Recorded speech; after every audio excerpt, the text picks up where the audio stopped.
Music Podcast.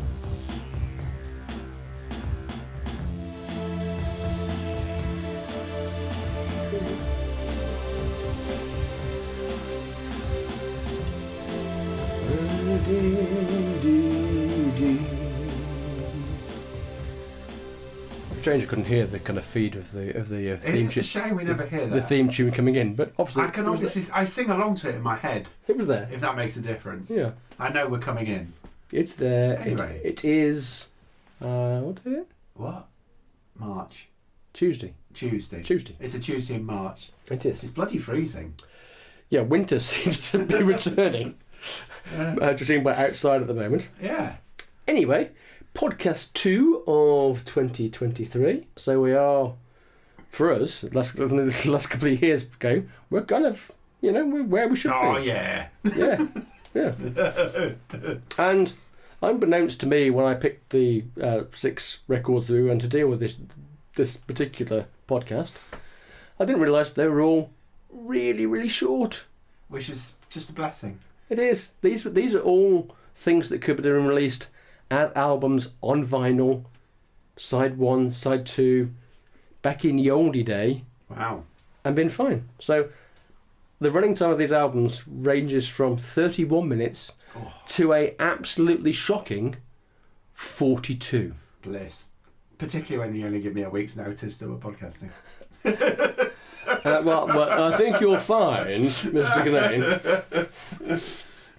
Anywho, what we are going to pass our thoughts over are Hamish Hawk, Angel Numbers, Young Fathers, Heavy Heavy, Paramore, This Is Why, The Go Team, Get Up Sequences Part 2, Rebecca Black, Let Her Burn, and Got the Beat, stamp on it.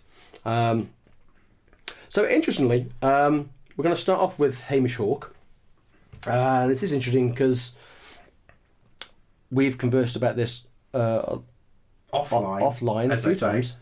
Obviously, if we'd have been talking to Isabel Oxshott, then obviously our WhatsApps about this would already be over the news. That's a typical joke. If you're listening 2 years from now, look it up. Yeah. So I randomly picked this guy for us to review because I'd seen he got a couple of good reviews. And then literally after I'd sent you the list saying this is what we're going to do, a couple of days later our friend Willie messaged me to say, have you heard of this guy? He's really good. He's kind of like the Scottish Neil Hanlon. Divine Comedy. I was going, no, haven't heard of it. I have heard of him because we're going to review him, but no, I haven't heard the record. And then a few days ago, I had a work colleague who also pretty much said the same thing. Really absolutely obsessed with this guy. Have you heard him? No. But Karina, I know you're going to listen because I've primed you for listening. Hi, Karina. We are going to review it. Nice, we are. So, we've had... and then today, I had somebody else just in a random conversation about listening to new music. Kind of go, we're listening to this guy called Hamish Hawk. Anybody heard of him? And everyone went, no. And I went, actually, yes, I have. Wow. She said, what did you think of him? And I said, Pete. Ah! Nicely played. I've written here what the world needed. Oh, was okay. Hamish Hawk. I've put a few things down here that are really obvious remarks to begin with, obviously based on my first listen notes. I said Hamish Hawk, first couple of tracks, the new Morrissey.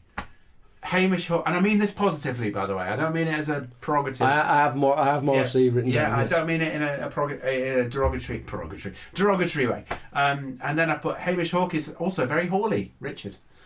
I also have Richard Hawley written down. You see, bing, ping. I have put that this upbeat and decidedly more openly sensual Moz croons and rocks his way through a number of entertaining numbers, each one a poignant vignette to frustrated love or frustrating times. You can already tell that listening to this particular album has influenced what I've actually written in my notes. I was about to say, I don't think I'm bothered commenting on what I've written down here. You've clearly swallowed the literary bent of the lyrics. Exactly. I've taken the lyrics and swallowed them and regurgitated them onto my phone. This album begins in a very English pop tradition. At some point midway through, it crosses the Atlantic, and we deal with a little country, particularly with the track's frontman and Bill, before gradually rocking back towards the UK with the number Angel Numbers. I like this album, as you can probably tell. I've obviously swallowed this album and regurgitated it. And the first half, definitely stronger. But what I do like about it is there is consistency throughout. Actually, on repeated listens, it's just one of those albums you just keep digging, you get more out of it. Okay. And I can see why people are sort of turning onto this. It's clever, but not off-putting. It's thoughtful, but not too thoughtful or too up its own thoughts. It's well written. It's entertaining. It's warm. So that comparison, I often find with Morrissey, obviously before the racism, he's often very cold, or he could be cold and standoffish, and that was his thing. And we all know that. We've had 40 years of it. But this guy he's much more warmer, much more inviting, much brings you in. You kind of feel what he feels, etc. So hence the comparison with Neil Hanlon, for example, because I always think he'd be someone, he'd just sit in the corner of a bar and perhaps tell you a few good stories. You get that sort of warmth and sort of naturalness. So that comes across very well. In terms of tracks that I like, I've mentioned a few already. The opener, Open, Once Upon an Acid Glance, obviously, is he having a pop at Moz? Is he imitating Moz? I can't tell. But that's probably the peak. That's peak Morrissey. Bridget St. John is just brilliant. Is it Money? Money, yeah. That's also quite Mozzerish chorus. It is. I like Desperately as well. And there's a few. In fact, I've listed 1, 2, 3, 4, 5, 6, 7. I've listed half the album already. Well, yeah, that's presumably a good sign. Yeah, so I think it's a good sign. This is a good album. It's. I first put this on, I wasn't really. I kind of didn't know what to expect. Part of me was thinking it's going to be a kind of singery, songwritery. It's not. Album. So in that sense, I was pleasantly surprised when things kicked off. When suddenly we'd slip back into the 90s literate indie rock kind of genre of things, and had me reaching for a dictionary as well, because there's a brilliant couplet. I think it's in the opening track where it says, "Say I've been dreaming in horrific collodion, grand illusions only fit for Napoleon." And I'm thinking, I have no idea what fucking collodion means. I what any of those words mean. And apparently it was a kind of like flammable, syrupy kind of solution that went. So then again, literally, I'm looking up words because you're using words I don't understand. Whether that's a good thing or a bad thing, I don't know. That's a good thing. But while we're on the subject of the lyrics, there's a song called Frontman which has a line, "Don't go all frontman on me," which I quite like that line. That was quite funny. It's got a lovely rich baritone voice. Back to what you were saying, I said definitely more Richard Hawley rather than George Ezra. Yeah. And I think Bridget St. John, the track you mentioned, I don't think that'd be out of place on a Richard Hawley album at all. No. I think that'd be very. There's a reference to Lansing in that song as well. There's reference to lots of things in that song. Have you been to Lansing? It is literally a referencing song. The opening track on the album immediately made me want to listen to Furniture's Brilliant Mind. Yeah. Because his voice and the opening track just reminded me of Jim Irvin's voice back then. I was like, "You must be out of your brilliant mind." Bow, bow, bow, bow. I have to say, for me, the tracks that worked best are the kind of up-tempo, more kind of almost Roddy Hart-esque things like So Think of Us Kissing and the title track itself, I think, fell into that space. Yeah. Those are the songs that worked best for me. As you say, there's a lot of Mozza, Smiths type influences going on. Elvis Look Like in the Shadows is particularly Mosery. And then there's a track, I don't know if it's that track or no, so I think it's Bill, where actually it's like Morrissey being the lead singer of Travis. That's what it is. So I was kind of veering towards country-y, but it's not. It's that sort of guitar folky sort of sound. I thought it went a bit mid-Atlantic folky at one point, but no, I think that's exactly what it is. It's Scotland. Yeah. But for me, this is now my liked rather than loved. So that's a fair comment. Yeah. But I can see that just simply for the fact that three people have genuinely have conversations about music all the time. Very rarely do I have conversations about music that we are listening to or going to do anything about. Yeah. And the fact that three people who I think have fairly different kind of diverse, things have come to me individually to say, really like this guy. Shows that there is something going on with him that means he is probably going to have a more commercial. It's a slow burn, as I said. Thing happening. Yeah. It's a slow burn. This is good. He's one of those guys. So good luck to him. Yeah, absolutely. He's one of those guys. We're all going to know who he is a year from now, because he's done this brilliant album, and it's just going to just gradually fizzle across 2023. Sticking with Scotlandshire. Oh yeah. We move on to Young Fathers. Fourth album from them. We last reviewed them with their last album, Cocoa Sugar, on podcast 2 2018. Ironically, we reviewed them second in that podcast, and the album that was the first album was Editors, Violence, another band with a very, very baritone lead singer. Oh, right. Wow. Gosh. So not intentional, but that's the way it go. There you go. Anyway, that album was this Cocoa Sugar was I thought was a hugely inventive pop record. I loved it a lot. You loved it. Happily, I think we are back in that kind of space again. This is an album that, again, because it's quite short, I felt like it kind of lifts you up, sweeps you along. Yes. And you're kind of going, oh, this is great. And then suddenly you're going, what, is it finished? Yeah. Which, to be fair, is a feeling, because I've mentioned at the start, because all these albums have been quite short. Yeah. I had a couple of times in this podcast, you're thinking, oh, it's over. Yeah. Oh, okay. And it felt, this was the album on the podcast that felt almost kind of religious, spiritual kind of thing. Partly because each track has really repetitive, either really repetitive beats, yes, and or repetitive lyrics. And if you were being unfair about the album, in a critical way, you could say that it relies on that technique too much, too consistently across the records. So you have quite often the kind of slow start, building to a kind of big crescendo, and then it either ends or goes back down, and then finishes. But I think maybe because of the shortness of the album, I think it manages to overcome that kind of criticism.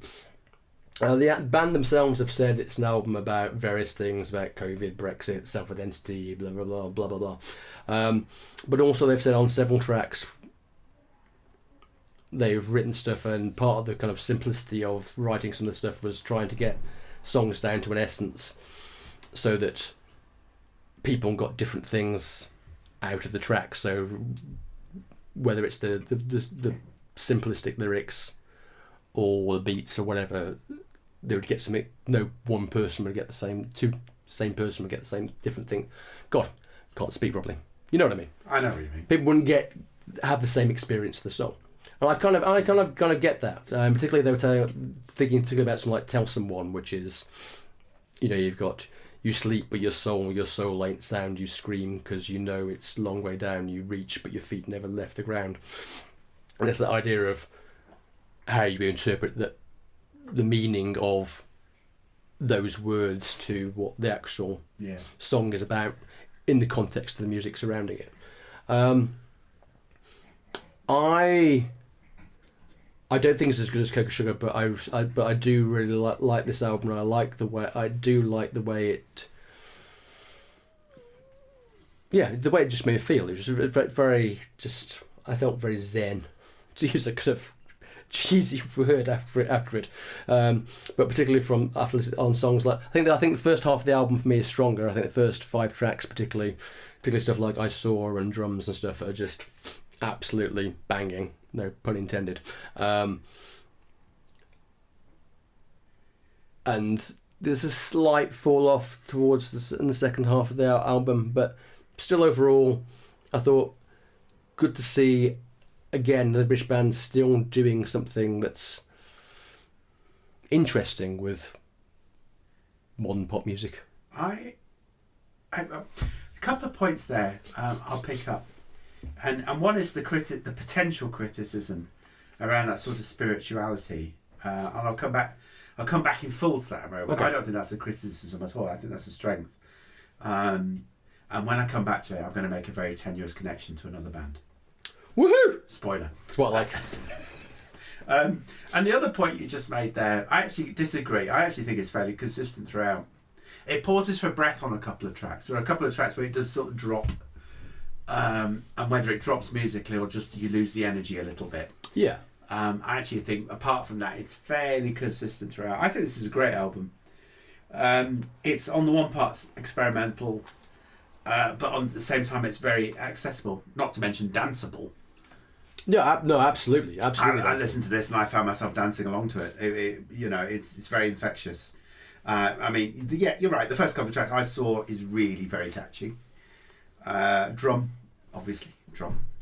I love Sink or Swim. Yeah. And is it Holy Moly with the speeded up, the dirty garage beat? Yeah. Yeah, I really like that. That was brilliant. But I think it's the track Geronimo that I think that's where it reminded me of. It was Tim Simeon. I was reaching for the name. I was like, who is this? I was like, producer. I don't know, the tenuous connection is coming. Tim Simeon obviously bombed the bass, and it was that sort of late 80s sound, that sort of reaching spirituality sound. And of course this leads me into my tenuous connection to Depeche Mode, and it is that sort of mid-90s Songs of Faith, more ultra, which Tim Simeon produced. And it was that point where I realised, oh yes, this is a continuation of that sort of darker alternative pop dance. Yeah, I mean that was. I mean, Jimmer was the lead single. That was the single that came out pre-Christmas time. Okay, and Shoot Me Down is similar. I think it's the following track or the track after. Yes. It was very similar as well. That kind of up it comes and then down it goes and then back again. And I really like that. Tenuous that connection was, but I felt I had to make it. I think it's an album. Yeah, get back to the thing. I think it's an album that creates really interesting soundscapes. Again, to use something. Yes. To use wanky terms. Yeah. Yes. So but it is that kind of thing. Absolutely. It is. Yeah. And it kind of. It almost kind of like batters you over the head with them to a certain point. But yeah, it is. It works. Yes. I don't think it would have worked had the album been much longer. No. So I think that's why the timing of the album also works really, really well. Perfect. Absolutely perfect. Cool. Okay, moving on. Sixth album by Paramore. Now, I was convinced we'd reviewed the last album. Yeah, the name's familiar. But I think I might have confused it with Hayley Williams' solo album, Petals of Amour, which we did review on podcast 6 2020. But we did review their fourth album, self-titled album, 10 years ago on podcast 4 2013. Right. Remember that one? That's been a rough 10 years, isn't it? Yeah. Which was a while ago. It was. Anyway, sixth album. In that time, obviously, they had a massive kind of like, yay, we're big. I think they've split up after they reviewed that album in 2013. Our fault, clearly. I think they all hate each other.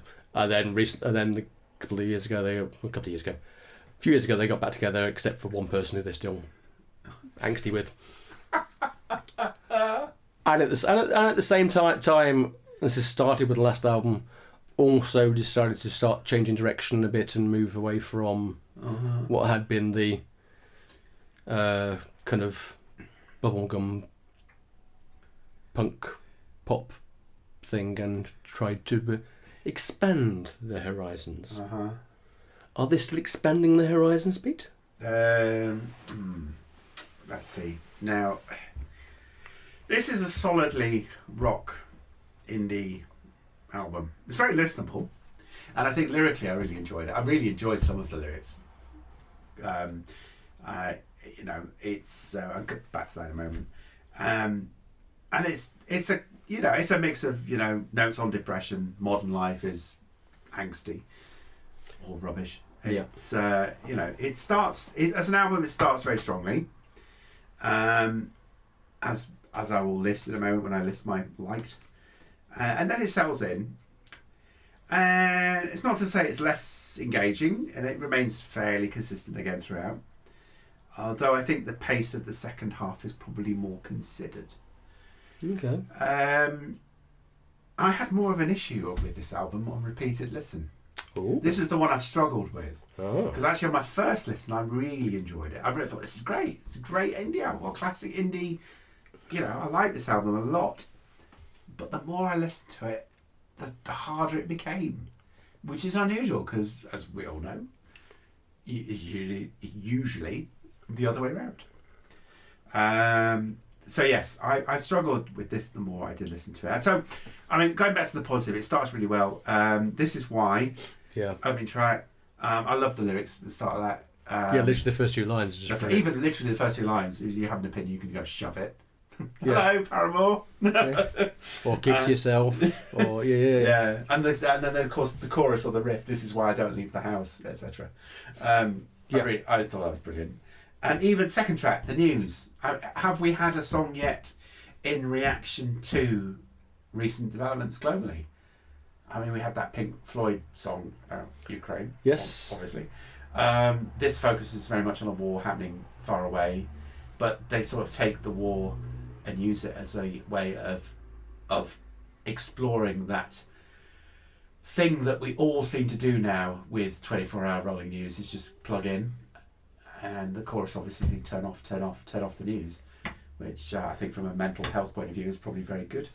Yep. And then it sort of, as I say, it settles down, and I sort of lose it a little bit. There's still some great things out there. Running Out of Time, Thick Skull, which is the slower closing number. But yeah, I this is the one I've really wrestled with. This is, as we met earlier today, and I said to you, I've been listening to another album. I'm really struggling with it. I've had to now listen to it about 4 times. I still quite can't get it, but I'm sure it's good. And so for me, when we met, the album I really listened to again was actually the Young Father's album. Hello. Yeah, sorry, I was just trying to get track listing up so I can remind myself of That's something. 50 quid. Jeez. Yeah. Okay, where I absolutely agree is that I think first 2 tracks are absolutely banging. Yeah, banging. Yeah. Totally. So This Is Why and The News are just... They're probably the best 2 tracks on the album. I'd probably throw in another couple which I'll get to in a minute, but yeah, I think that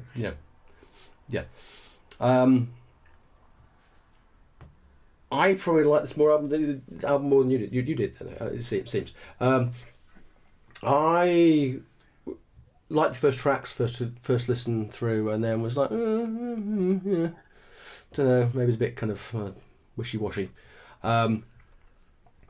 But then on repeated listens, I thought, actually no, I kind of get the whole vibe of the record. It's interesting for me how Paramore have developed as a band. As I was saying, from they started off as where they were in a kind of very angsty, angry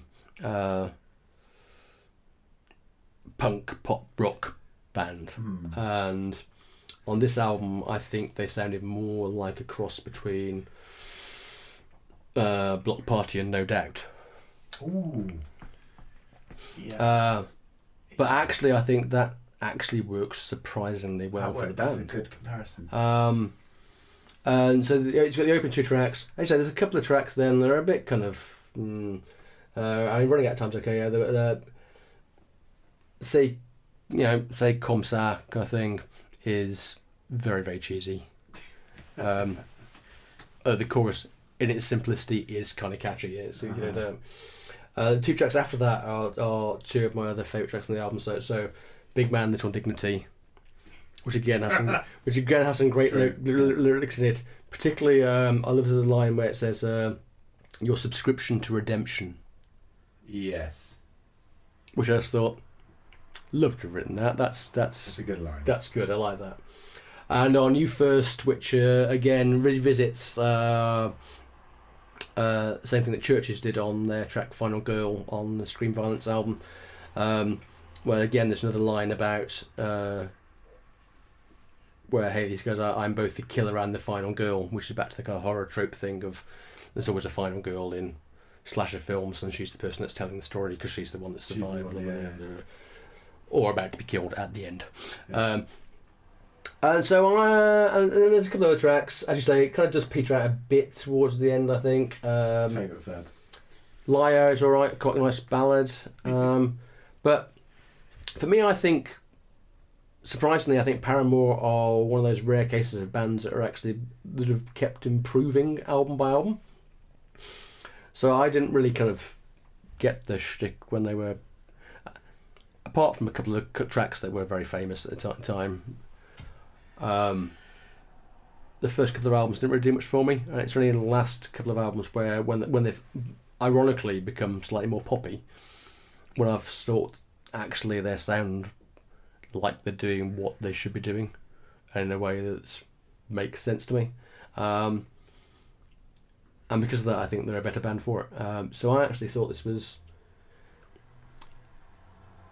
a thumbs up solid, rather than a solid. Thumbs middle solid. I will keep trying.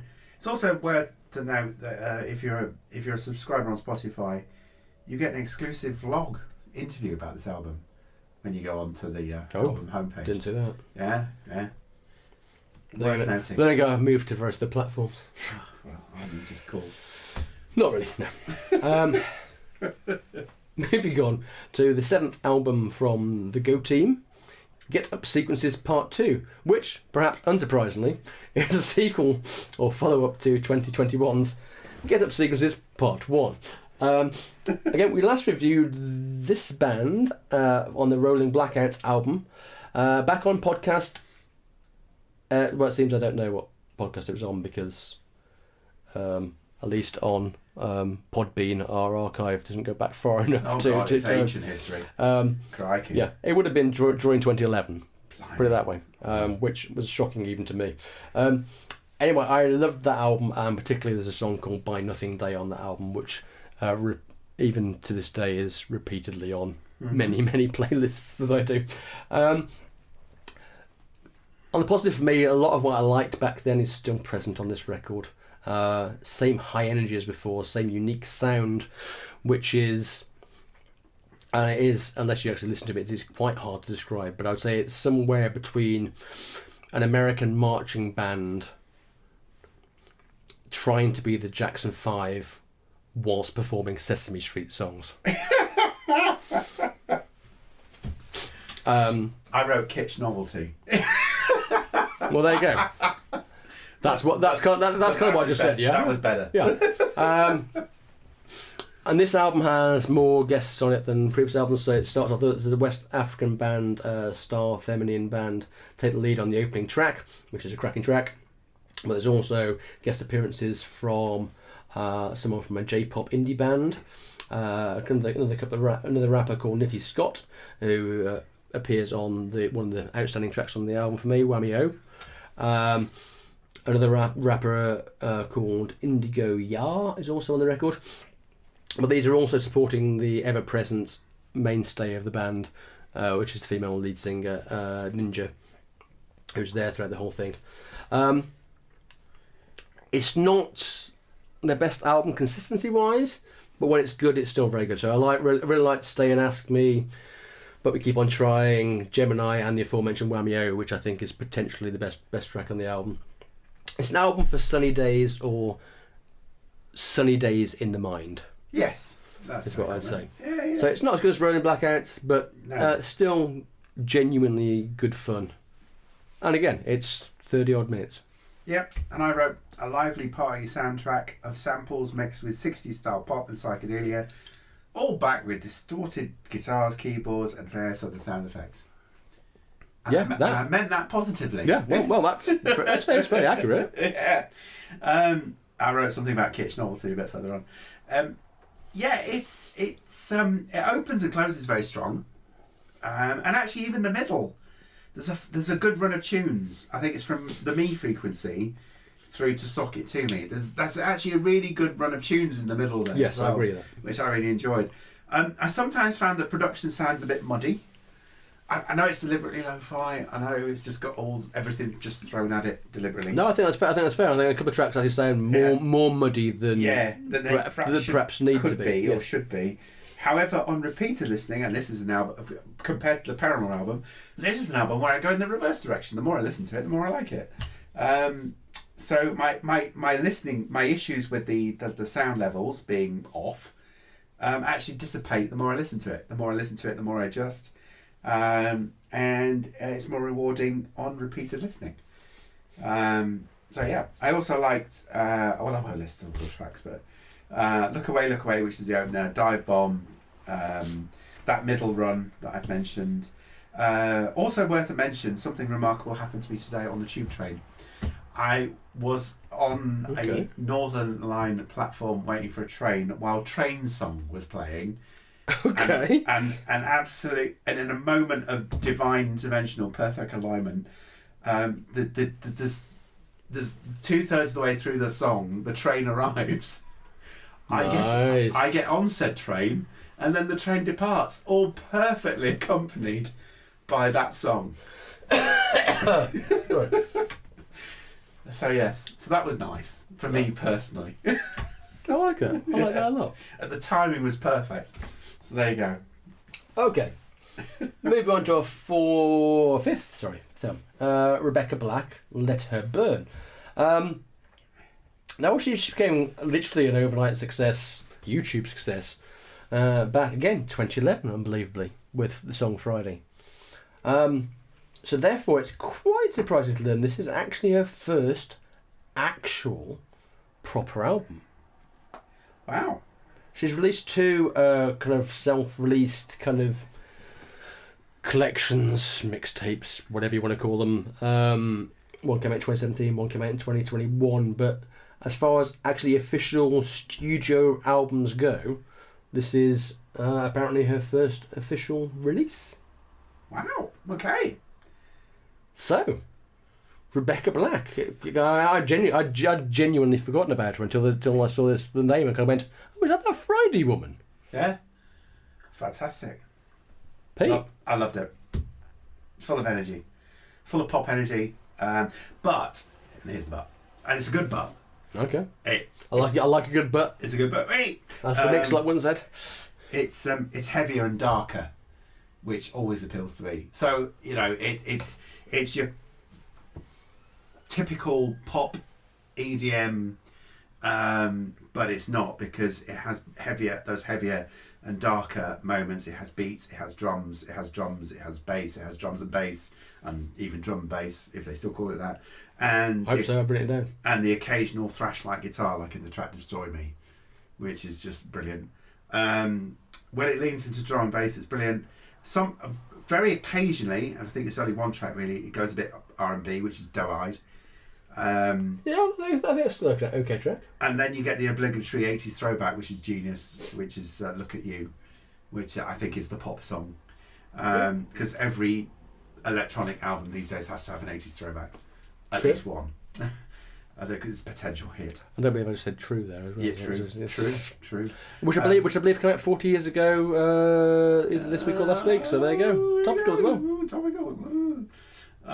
So yeah, I really like this album. Erase You, the opener, Misery Loves Company, brilliant. What Am I Going to Do With You? Fantastic. There's a lot in this album I enjoyed. As we were walking back from our pre-podcast meet, I was going to have a bet with you that I'd write down what I thought your podcast, your album and podcast would be, and I was going to write this down. I was going to write Rebecca Black down as the thing.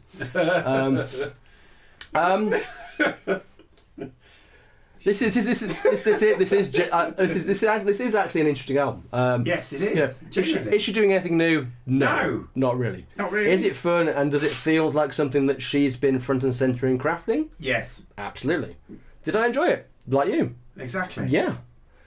My foot was tapping from the opener, Erasure, and I think before, as you said, before the pure joyous fun of Destroy Me, which is Nin versus Bowie with Earthling style drum and bass backing. And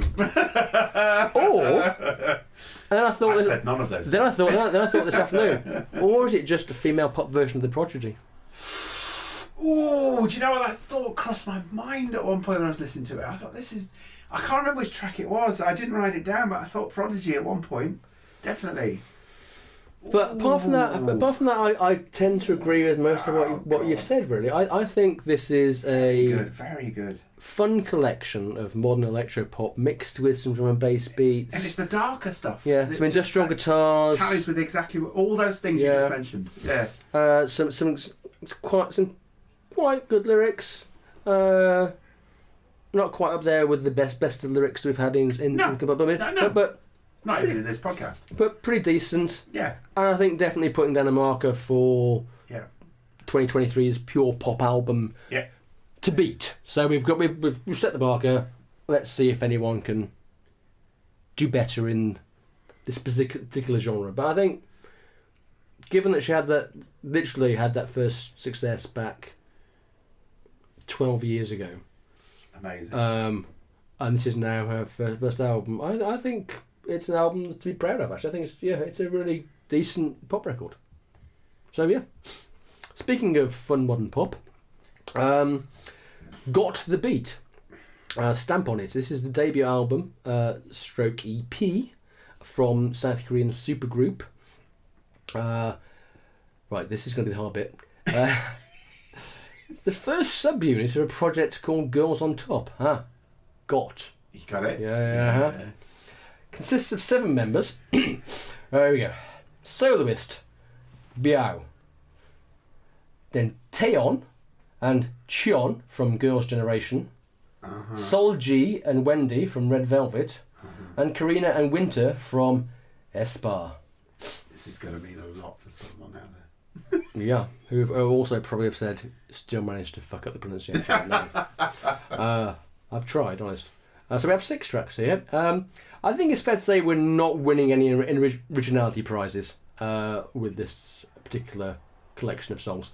It's standard girl group fare, highly overproduced, highly compressed, auto-tuned to death. Not great. However, I suppose Alter Ego and Outlaw are okay for this type of thing in a very kind of Little Mix kind of way, but still, nah. It's not real. This is not converting me to K-pop. No, I agree with you there. Also worth noting that Spotify subscribers get an exclusive TikTok-style modelling photo shoot of the artist when you listen to this album. Nice. Which, when you consider where Paramore are, etc. I'm not sure that would have. Maybe that would have helped. I don't know. I haven't seen pictures of any of these young ladies, so I have no idea what they look like. What the f is this? Anyway, this is. I would generally agree. Yes, this is not going to swing me to K-pop either. But there's something more experimental in the dance adult pop space here with this particular album, though. It's if that's your scene, it's interesting. It's probably more interesting than some of the sort of straight, that is to say, mainstream K-pop stuff that you have. It's a curious mix of, as you expect, bilingual lyrics, beats, R&B, and as a consequence, alter egos. See what I did there? Yeah. Well, I suppose it needs repeated listening. The first to be appreciated. No, I tried. Yeah. I'm sure you did. The first track at least seemingly tries to combine 2 tracks into 1 track. Yeah. So it's not And I mean, I'm trying to say that in a positive way, not in a negative way. In the fact that it's not a monotonous thing. I actually really like the second track, Goddess Level. It has a sax. You know, there's a really sexy, raunchy sax. Yeah. Yeah, I love that. The only thing that came closer was the flutes on the closing track. Marla, it's the flutes. There's flutes on. Yeah, no, I like the flutes there. There's flutes on one of the tracks on the Paramore album as well. Didn't like it. Not as much as these flutes. Fuck you, Pete. So, but yeah, I agree with you. It's not going to swing me over, that one. Yeah. Okay. So. Cross that off the list. Yeah. Excellent. So Rebecca Black's your album. With the podcast. No. I'm almost tempted to say Young Fathers just to spite you, because I really enjoyed that as well. Yeah, for me, it is a toss up between Young Fathers and Paramore, I think. For me, it's probably Rebecca Black. Yeah. Bastard. Well, until next time, when we might be reviewing some names that longer listeners to the podcast, all 2-3 of you, might recognise. Until then. See you then.